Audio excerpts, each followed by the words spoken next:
안녕하세요, 청취자 여러분. 자, 오늘 분석 바로 시작해 볼까요? 오늘 저희가 함께 살펴볼 자료는요, 신약 성경의 한 부분이죠. 바로 요한일서입니다. 이걸 아주 깊이 파고든 신학 해설서를 보내주셨는데, 이게 그냥 내용을 요약하는 수준이 아니더라고요. 저자가 왜 이 편지를 썼는지, 그 논리 구조는 어떤지, 또 핵심 메시지는 뭔지 아주 집요하게 파고듭니다. 그래서 오늘 저희의 목표는 명확합니다.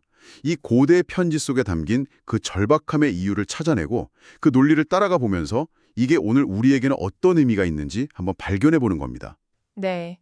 이 서신이 처음부터 되게 흥미로운 게 이게 무슨 딱딱한 신학 논문이 아니에요. 아주 사적이고 뭐랄까 생생한 증언으로 시작하거든요. 저자가 자기가 직접 보고 듣고 심지어는 만져본 것에 대해 이야기하겠다고 딱 선언을 합니다. 보통 이 저자는 예수의 가장 가까운 제자였던 사도 요한으로 알려져 있는데 바로 그 목격자라는 정체성이 이 편지 전체의 무게를 딱 지탱하는 기둥 역할을 하는 거죠. 그래서 오늘은 어떤 추상적인 개념이라기보다는 정말 한 사람의 인생을 건 증언을 마주하게 될 겁니다. 아, 바로 그 부분이에요. 서두에서 자기 자격을 증명하는 방식이 정말 너무 인상적이에요. 태초부터 있는 생명의 말씀에 관하여는 우리가 들은 바요, 눈으로 본 바요, 자세히 보고 우리의 손으로 만진 바라. 저는 이 손으로 만졌다는 부분에서 진짜 소름이 돋더라고요. 그렇죠. 이건 그냥 내가 확실히 알아, 이 차원을 넘어서는 거잖아요. 여기에 물질적이고 반박할 수 없는 증거가 있다. 거의 이렇게 선언하는 느낌이었어요. 맞아요. 그 감각적인 표현 하나하나에 정말 치밀한 신학적인 의도가 다 담겨 있습니다. 여기서 생명의 말씀은 당연히 예수 그리스도를 가리키는 거고요. 저자는 예수가 어떤 신비로운 영적 존재이기만 한 게 아니라 우리처럼 실제로 살과 피를 가진 인간으로 이 땅에 왔다는 거.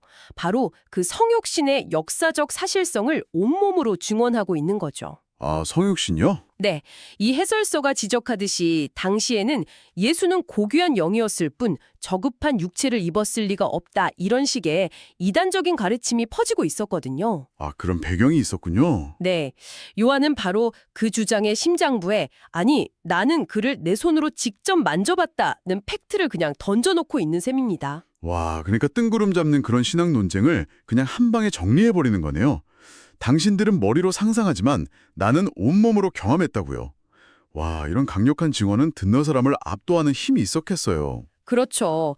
특히 손으로 만졌다는 표현은 예수의 부활을 의심했던 제자 도마의 이야기를 떠올리게 만들죠. 아, 도마요. 네, 예수가 자기 손의 못자국이랑 옆구리의 창자국을 직접 만져보게 해서 의심을 확신으로 바꿔줬던 것처럼요. 요한의 증언도 그만큼 구체적이고 검증 가능한 경험에 뿌리를 두고 있다는 걸 보여주는 장치인 겁니다. 이 해설서가 강조하는 지점도 바로 그거예요. 이 증언은 개인의 주관적인 신념 고백이 아니라 역사적 사건에 대한 거의 법정 증언에 가깝다는 거죠. 이렇게까지 내가 직접 봤고 들었고 만지기까지 했다고 필사적으로 강조하는 걸 보면 이 사람이 정말 목숨을 걸고 전하고 싶었던 단 하나의 메시지가 있었다는 거잖아요. 그게 대체 뭐였을까요? 이 자료를 보니까 아주 강력한 이미지 하나로 요약이 되더라고요. 네, 바로 기치라는 단어입니다. 우리가 그에게서 듣고 너희에게 전하는 소식은 이것이니 곧 하나님은 빛이시라. 그에게는 어둠이 조금도 없으시다는 것이니라. 아주 짧고 단순한 문장인데 사실 여기엔 타협의 여지가 전혀 없는 무서운 선언이 담겨 있어요. 하나님은 빛이시가 그냥 선하시다거나 위대하시다 이런 표현보다 훨씬 더 절대적인 느낌이 드는데요. 빛이 있으면 어둠은 그냥 사라져버리니까요. 섞일 수가 없잖아요. 정확합니다. 바로 그게 핵심이에요. 빛의 속성을 한번 생각해 보세요. 빛이 있는 곳에 어둠은 단 1%도 섞일 수가 없죠. 하나님께는 어둠이 조금도 없다는 말은 하나님의 본질이 바로 그 빛과 같아서 그 어떤 종류의 죄나 거짓, 불의와도 공존 자체가 불가능하다는 선언인 거죠. 아, 그리고 이 선언은 곧바로 우리에게 아주 불편하고 근본적인 질문을 던집니다. 만약 하나님이 100% 완전한 빛이라면 우리처럼 어둠과 불완전함을 가진 인간이 도대체 어떻게 그와 관계를 맺을 수 있는가? 이 질문이 바로 이 편지 전체를 끌고 가는 엔진이 됩니다. 그러네요. 그 지점에서 딱 막히는 느낌이 들어요. 하나님은 완전한 빛인데 우리는 아니니까요. 솔직히 이 지점에서 좀 막막해지는데 저자는 이 딜레마를 어떻게 풀어갈까요? 자료를 보니까 사람들이 이 딜레마 앞에서 흔히 저지르는 두 가지 큰 실수를 먼저 지적하더라고요. 네, 아주 날카롭게 두 가지 잘못된 길을 딱 차단합니다. 첫 번째는 어둠 가운데 행하면서 하나님과 관계가 있다고 거짓말하는 태도예요. 이 해설서는 이걸 위선이라고 선의하죠. 위선? 네, 삶의 방식은 여전히 어둠의 영역, 이기심이나 거짓, 미움 속에 있으면서 입으로만 나는 하나님과 친하다고 말하는 거. 이건 논리적으로 모순이라는 겁니다.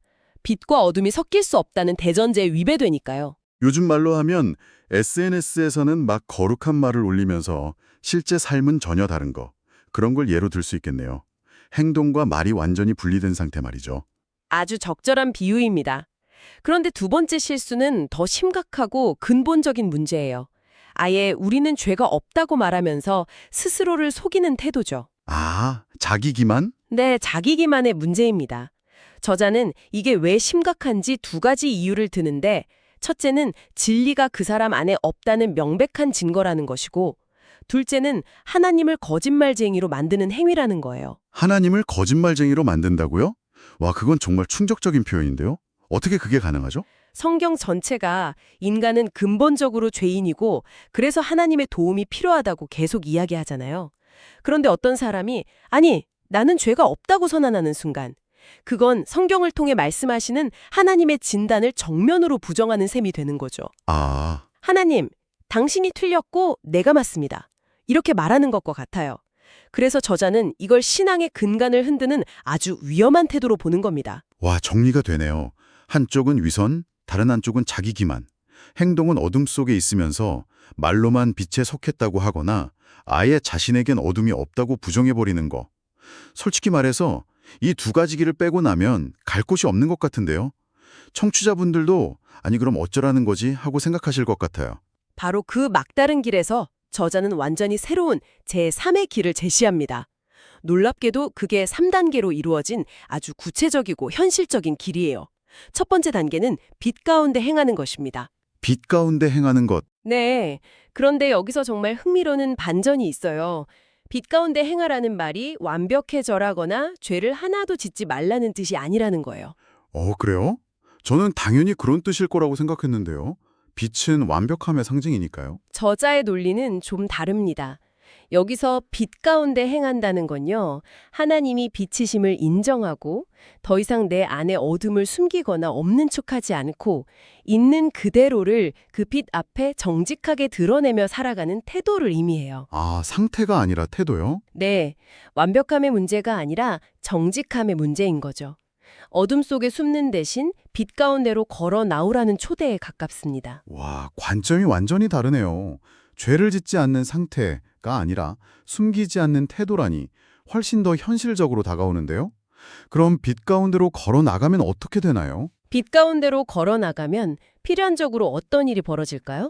내 안에 먼지나 흠집, 그러니까 죄와 허물이 이전보다 훨씬 더 선명하게 드러나게 되겠죠. 그렇죠. 더 잘 보이겠죠? 바로 그 순간 두 번째 단계인 놀라운 약속이 주어집니다.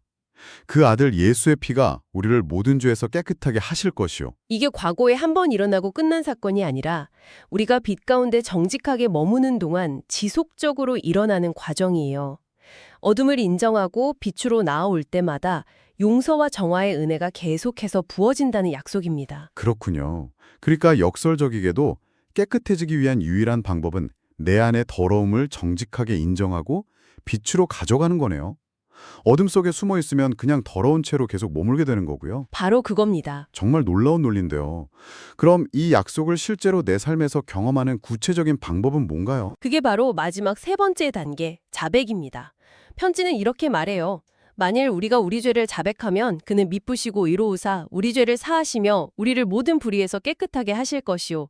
이 해설설에 따르면 여기서 자백은 단순히 제가 잘못했어요 라고 마지못해 시인하는 걸 넘어서는 개념이에요. 아, 그래요? 네, 이건 나의 죄에 대한 하나님의 판단, 즉 그것은 빛이 아니라 어둠이고 생명이 아니라 죽음이다 라는 그 하나님의 관점에 내가 전적으로 동의하는 행위를 의미합니다. 아, 그냥 잘못을 인정하는 게 아니라 그 잘못에 대한 하나님의 평가에 네, 맞습니다 하고 동의하는 거군요. 변명하거나 합리화하지 않고요. 그럴 수밖에 없었어요가 아니라 그건 명백한 어둠이었습니다. 라고 인정하는 태도네요. 바로 그거죠. 내 죄를 내 관점이 아니라 하나님의 관점으로 바라보기 시작하는 것. 그게 진정한 자백의 핵심입니다. 그렇게 할 때 하나님은 신실하시고 의로우시기 때문에 반드시 우리를 용서하고 깨끗하게 하신다는 약속이 주어지는 거고요. 이 세 단계, 즉 빛 가운데 행함, 예수의 피로 깨끗해짐, 그리고 자백, 이게 서로 긴밀하게 연결된 하나의 과정인 셈입니다. 와, 오늘 대화를 쭉 따라가 보니까 이 짧은 편지 안에 정말 엄청나게 치밀하고 현실적인 신앙의 로드맵이 담겨 있다는 게 느껴집니다.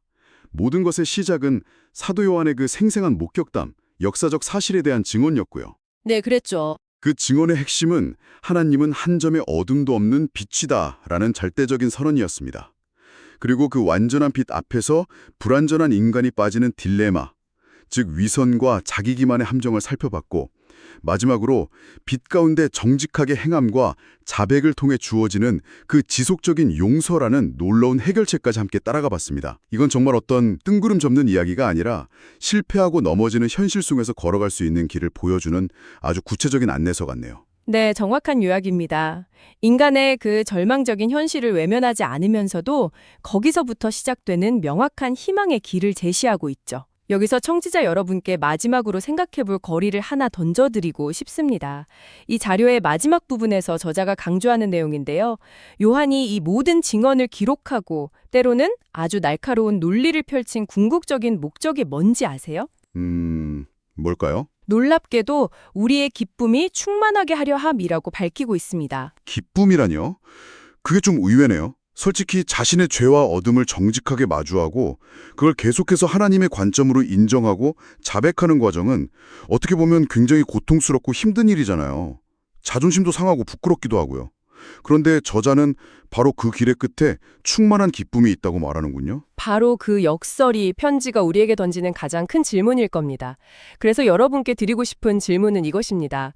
이 편지가 말하는 것처럼 자신의 어둠을 정직하게 인정하고 빛으로 나아가는 그 고통스러운 과정이 어떻게 역설적으로 가장 완전하고 충만한 기쁨으로 이어질 수 있을까요? 이것은 우리가 평소에 생각하는 기쁨? 그러니까 편안하고 즐거운 상태와는 전혀 다른 종류의 기쁨에 대해 무엇을 말해주고 있는 걸까요? 한번 깊이 생각해 보실 만한 질문인 것 같습니다.